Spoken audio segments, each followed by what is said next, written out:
Hello again.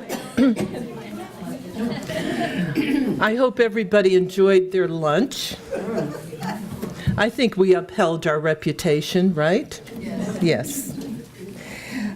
Before we begin our program this afternoon, we were going to ask Maria Capriola to share a few thoughts with us. And since she isn't here, she has given me some remarks, so I would like to read those. Thank you for the opportunity today to offer welcoming remarks for your annual luncheon. I have officially been on the job as town manager for a little over 1 year now. It has truly been a year of firsts as our community transitioned into our new form of government. I am proud and honored to serve as the town's first ever town manager.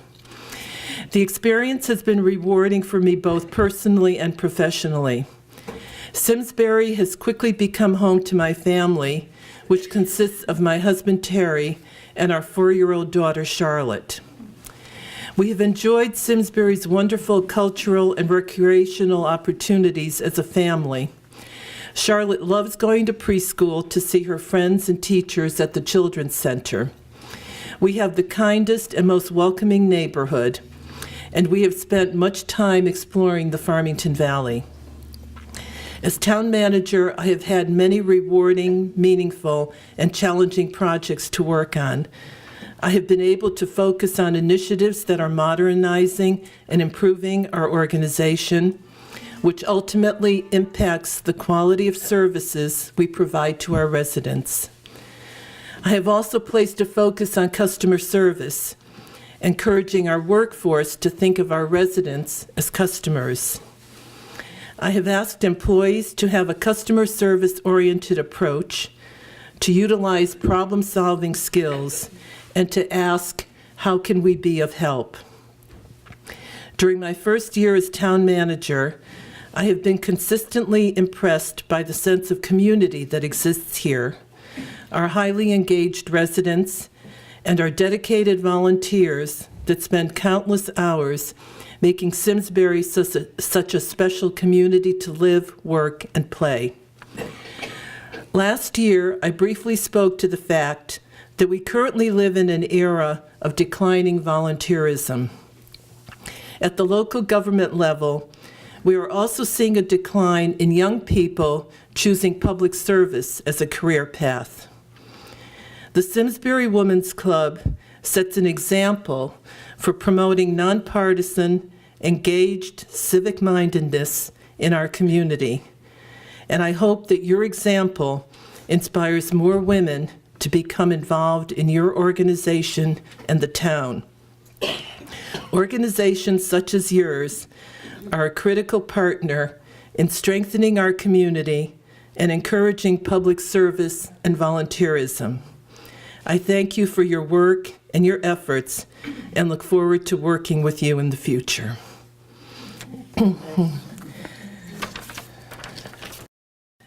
Thank you, Maria. We have with us today Cheryl Cook from the Board of Selectmen.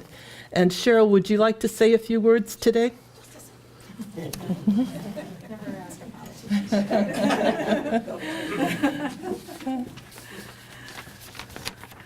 Hi, everyone. First, thank you for inviting me to share your lovely lunch today. It was amazing. And I have to say, as the only woman on the Board of Selectmen now, I'm feeling a lot of girl power in the room now. Sorry, Tom.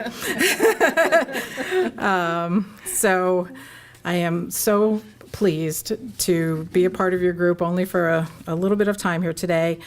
And I just think it's, as Maria said, in addition to all the donations that you all worked so hard to fund, which are going to be given to very worthy causes today, I just want to say that I'm always been a part of the, and as a participant, not as a participant, but as a guest to the Arts and Crafts Festival.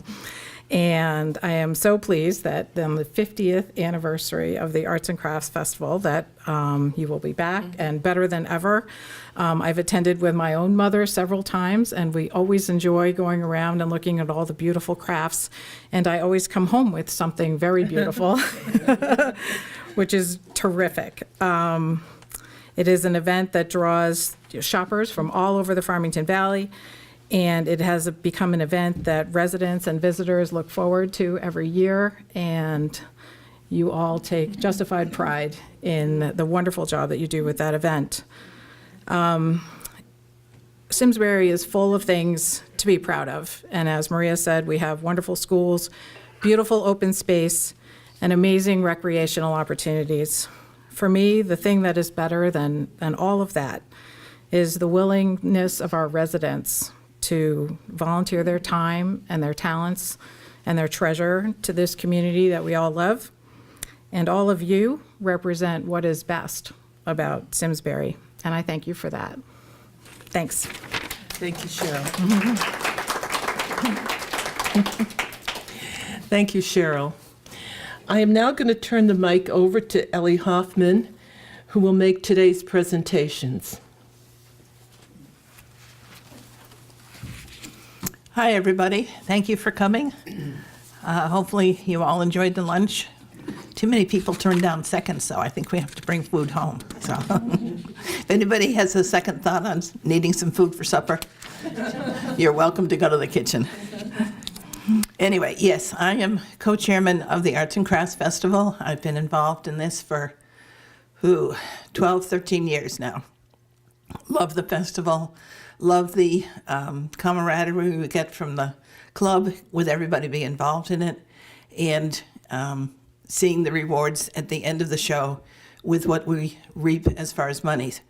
As Helen had mentioned earlier, this year we had $11,000, and I'm delighted to share some of that back to you folks today.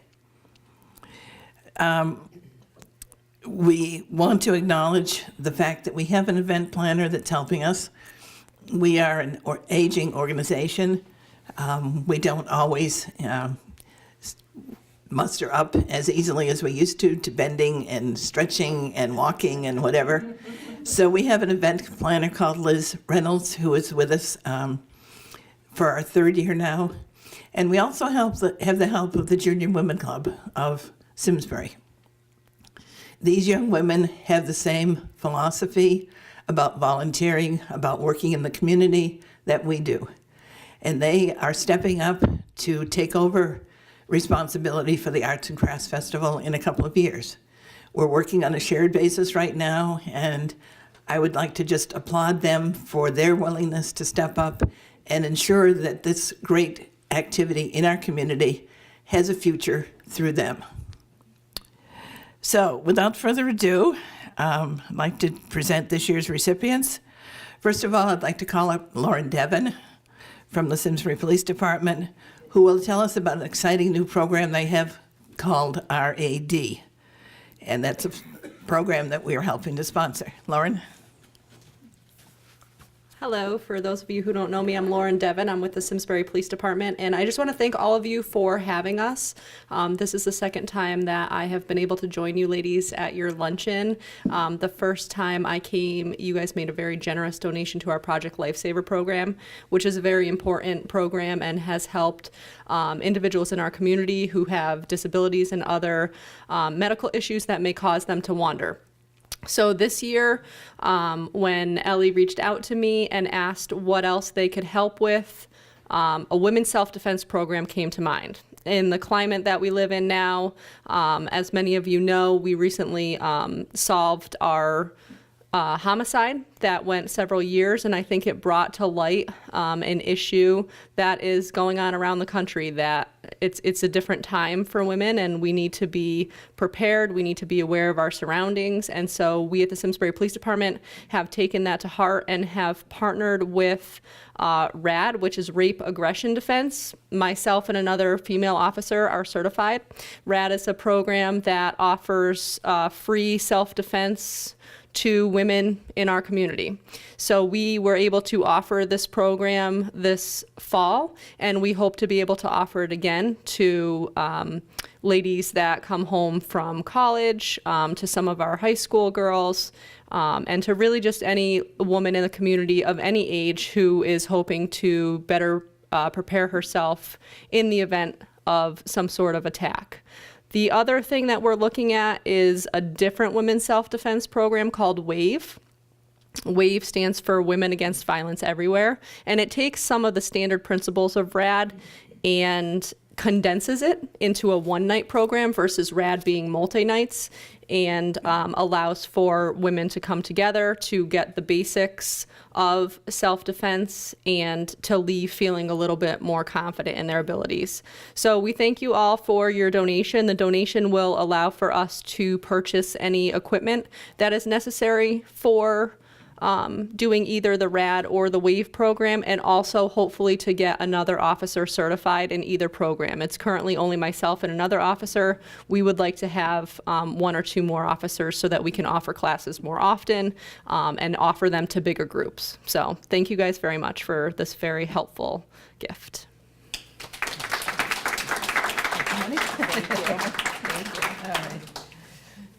Thank you, Lauren. What a super program the police department is putting together. As Lauren said, it is certainly timely, it's needed, and we welcome the support from the police department for that. Thank you. Next up, I'd like to call Barbara Strong from the Simsbury Historical Society. She's going to talk to us about a special book from the Historical Society. Thank you, Ellie. Jane Welchel, who couldn't be here today, asked me some months ago, is there anything the Historical Society would like to obtain that might be a possible candidate for one of the grants programs? And I said, well, I am looking to reprint the first history written about Simsbury. And it's pretty expensive to do it in a hardcover form, but this is what it is and this is why it's important. In 1846, Noah Amherst Phelps published the first history, and we do have one in our archives. Of course, this is the new edition, and there was no budget to cover scanning because it was a paper. We had a paper product. It had never been scanned. It had never been digitized. It is now online. It's online, however. Should you go to Amazon, you will get a very crummy version, scanned and blurry and with marks someone had underlined. This is the real thing. We sell it. We're very proud to have it. We're proud to have the history. Noah Amherst Phelps was the grandson of Noah Phelps, who lived in the Phelps House, the highlight of the Historical Society. And he did a lot of research. He involved other people. There are indices about town fathers, about early documents. His work was used later in every history that's followed. So this is the original, and we're delighted that you made the reprint, scanning and reprint possible. Great. Thank you. The other thing I'd like to say, very quickly, the little paper over there, I'm doing a project where I'm interviewing Simsbury women who lived here during World War II, whether they were children or adults, and we're trying to get oral histories on tape and online as available. So if anyone would like to participate or knows of anyone who might like to participate, call me. Thank you. Check. Barbara? I presume that this reprinting of the historical book goes in part with the 350th anniversary of the town, too. So something for people to look forward to and checking into to know what the history of the town has been. So a nice resource. So thank you, Barbara. Next, we have Nancy Sheets from the Farmington Valley visiting nurse, and we're being able to help them purchase some new equipment that will make their life a little bit easier. Give you this before you walk away. Thank you. My staff would not be happy if I didn't come back with this. First of all, thank you so much. Thank you, Ellie. Thank you, Women's Club. Thank you for having me to your lunch. I had woke up this morning kind of excited because I knew what was lunch and I didn't have to plan it, and because I'm not very good at that anymore. It's exciting to be here to see all of you.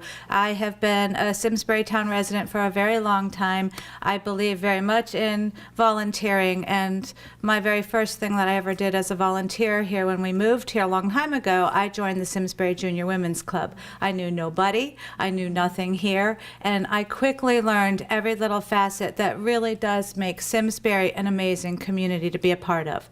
I am a nurse. I have been a nurse for 36 years, and recently thought that it was time to volunteer again, and I joined the Visiting Nurse Association on their board as a volunteer because I was in healthcare. Very unplanned, somehow I became their executive director, and ever since then, it'll be my 4th year. I'll be completing 4 years with the VNA. Our VNA is 111 years old this year. 100. I think we were around when the book was written. We have pictures at our VNA of nurses when they wore their long dresses and they rode bicycles to get to people's homes. You know, despite the fact that in healthcare today, everything is about big, huge groups and big networks and bigger powers that are for profit trying to kind of take over the market share, we have found a way to stay in the community and to still be here because we have quite a following and quite a big support from all of people like yourselves. We are a nonprofit. It is not easy. It's really hard to stay open and still be a choice for people. And if it's because of our donor base and the constituents in the community that continue to support us. We don't usually change things at the VNA unless we're absolutely positively desperate. And I've already tried, duct tape and God knows what else to make it work. And so your donation, when we got a call, is there some way that you could help us? We were tongue-tied because we weren't even sure where to begin. But we literally will be, it's as much as the world is automated and everything is on the internet today, we are a government regulated entity and a lot is still hard copy and paper. And we are really driven by signatures, not just electronically gathered. And so we need copy machines and printers, and so much of the intake process revolves around this one horribly old, needed to have gone 2 years ago machine that gets stuck, that fails, that we fix, that we've done so many things with. And when you called, we knew we were going to get a new printer. I think the girl who sits at it was beside herself. She almost cried. So, I just can't thank you enough because every single donation allows us to be viable. And it's without the donors, we would never be able to continue. And I'm really proud of the fact that we are still here in the community. The staff that works for me lives within the community, and it matters to them that we're around and that we can do different things, not just visiting nurses when you're home and you're sick. We come a lot of places and we offer a lot of support. So I'm really grateful. I read, I believe, in the collect for the Women's Club, a part of your collect or your creed, I'm not exactly sure what you might refer to it as, grant us the ability to realize that it's within the little things that you make a difference, and you truly have made a difference for us. So thank you so very much. Thank you. Thank you, Nancy. I think we can all agree that the VNA is a wonderful presence in town. We are grateful for your service, so thank you.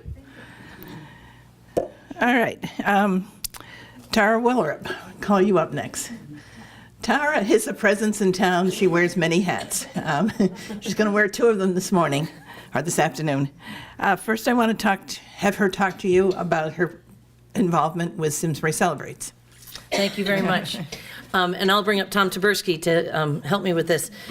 Simsbury Celebrates, as you know, is a festival that we have in the center of town in the Saturday after Thanksgiving. The feeling of it is what everything that is so important to Simsbury. The volunteers that bring their services to the day, the people who come and enjoy each other and the town itself. And so it's really important. It's important to us. Yeah. And Tom is at the Simsbury Parks and Recreation. So last year they asked me to step up to try to help get it organized. And it's such a gift of giving. It's such a wonderful thing to be part of.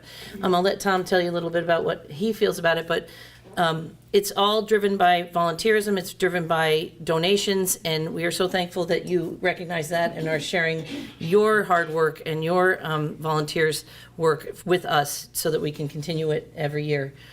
But Tom, what do you want to say about the? Well, this is, everybody's been talking Great. about so far what a great town this is, and all the great things that happen. This event, in some shape or form, has been going on for 30 years this year.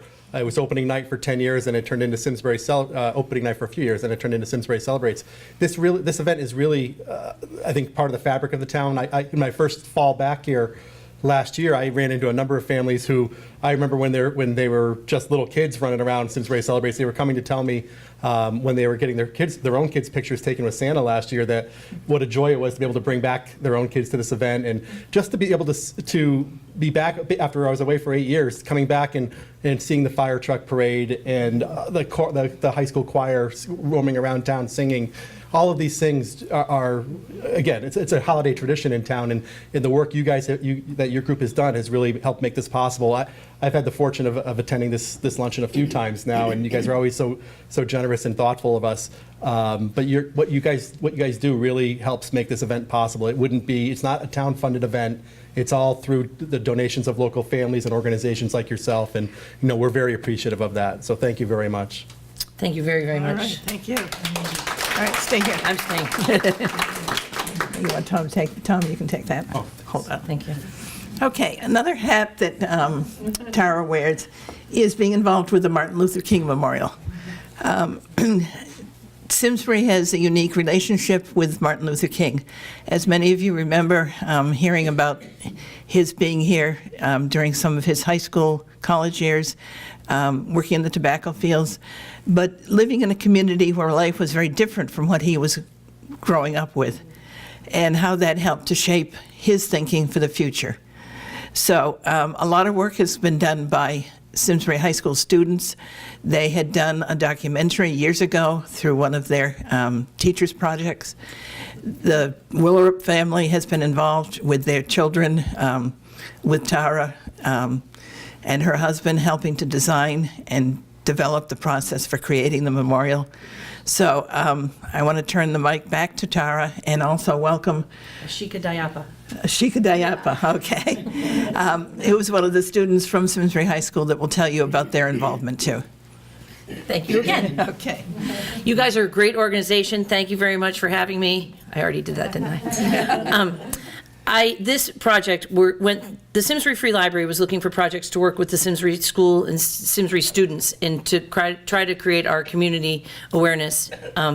And so Rich Curtis, the high school history teacher and department head, said, why don't we debunk this myth that Martin Luther King was actually in Simsbury? So that was a summer project in 2009, 2010, and the students, we had 16 students, they met all through the summer at the library, and they did all the research they needed to prove that he was here while he was at Morehouse in the summers of 1944 and 47. As that group of students was all different ages and started graduating out, 4 students were left to looking at everyone else gone, saying, when we leave, this story is not going to be able to be told again. So they wanted to do something more permanent. And that's when the Martin Luther King Memorial idea grew from, and we worked with a lot of artists and memorial designers. The kids worked with them and decided what elements they wanted and why every element has an impact. And so now we have this group of students, Ashika. So it's break, so we couldn't get many students. Ashika is awesome to be here. But we had, so the students have made presentations about this. They've presented all over the state. They have raised money. They've raised over $100,000 to have this built, and it's been a long process, and I just can't be more thankful for the work. It's all student run. I am just an advisor on it. The students do all the work. They do all the presentations, and they have done a great job getting us to where we are today. And as Martin Luther King always says, where do you bring your service to your community? And that is what we hope that everyone will be able to leave the memorial with. And so, Ashika, tell us what your role is and what you've been doing with the memorial and why it's important to you. So I've been on the committee since I was a freshman. I'm a junior now. And so I've been able to see the committee grow into something more than it is. And so with your donation, our dream can finally become a reality. So that's awesome. And so I've, as Tara mentioned, I've spoken at multiple events, and we've been working on multiple projects that are coming up. So with your donation, we'll be able to accomplish those things. We hope to have it, we hope to build it this spring and summer. That we're organizing the final construction elements right now. So ordering the parts that we need to get it together. So by fall, it will be in place, and we welcome you all to join us there as we get closer. Can you describe for us what the memorial will look like? I know there's certain plaques or stations that will be up. Can you tell us a little bit about those? So there's going to be like glass pillars with like MLK and his journey throughout Simsbury, like one about his background, his life in Simsbury, and like what he did in Simsbury, etc. So yeah, 5 panels that will explain his life.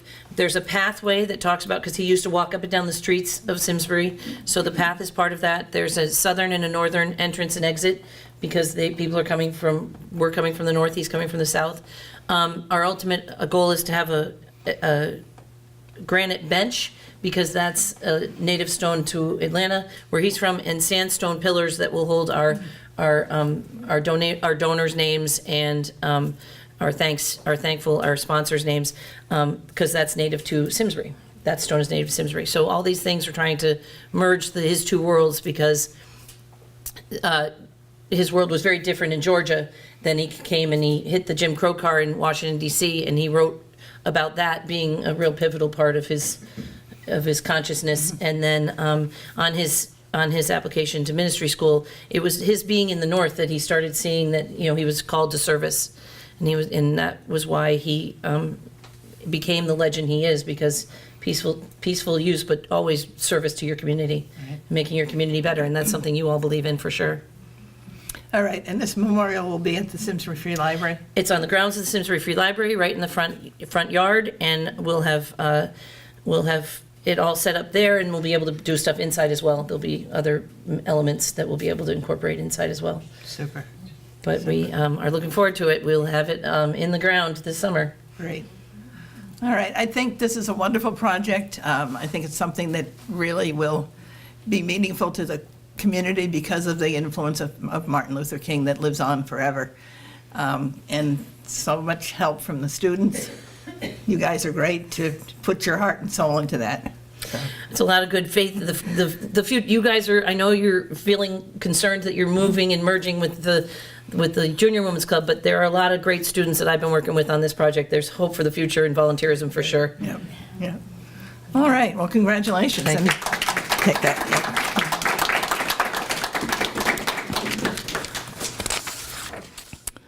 All right, that concludes our presentations. I want to thank Karen Hanville behind the camera. She's always here to make sure we get recorded. The minutes or the taping of the show is available on SCTV. If you go under videos, Simsbury Women's Club, you can find us. So not only will this year's video be there, but videos from the past. So if anybody's eager to see what we've done in the past, you can find it on the system. All right, now don't forget to join us in September. Saturday and Sunday, September 14th and 15th for the 50th anniversary. 50, that's huge. We've come a long ways. We started on the steps of Eno Memorial. We raised the first year to something like $260. We've come a long ways. I think one of our biggest years was $18,000. So we've done well. And it's thanks to the community and folks like you who support our event, contribute to the vendors, that keeps it alive. It's certainly an institution in Simsbury and one that we hope stays alive for many, many years. So thank you again, and we were pleased to have you here today.